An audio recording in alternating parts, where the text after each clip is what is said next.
চলতি বছরের ফেব্রুয়ারিতে সব ফরম্যাটের জন্য বাংলাদেশ দলের নেতৃত্ব পান নাজমুল হোসেন শান্ত। চলমান টি-20 বিশ্বকাপেও তার নেতৃত্বে খেলেছে বাংলাদেশ, যেখানে অধিনায়ক নিজেই পারফর্ম করতে পারেননি, একই সঙ্গে ভুগেছে দলও। তাই এবার তার অধিনায়কত্ব নিয়ে প্রশ্ন তুলছে অনেকেই। বিশ্বকাপে 7 ম্যাচ খেলে শান্ত করেছে মোট 112 রান, স্ট্রাইক রেট 92। এমন অবস্থায় তাকে নিয়ে বিসিবি কি ভাবছে, সে প্রশ্নের উত্তর দিয়েছে ক্রিকেট অপারেশনস কমিটির চেয়ারম্যান জালাল ইউনুস।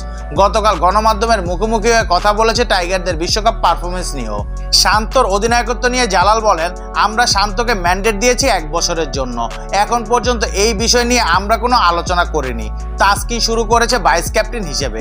আমার মনে হয় সে সামনে থেকে নেতৃত্ব দিতে পারে, কিন্তু এই মুহূর্তে অধিনায়ক পরিবর্তন হবে কিনা, ভবিষ্যতেও হবে কিনা, এই বিষয় নিয়ে আমি আলোচনা করতে পারবো না। সবকিছু বোর্ডের সিদ্ধান্তে হয়। শান্তকে আমরা 1 বছরের জন্য ম্যান্ডেট দিয়েছি, বাকিটা বোর্ডের ইচ্ছা।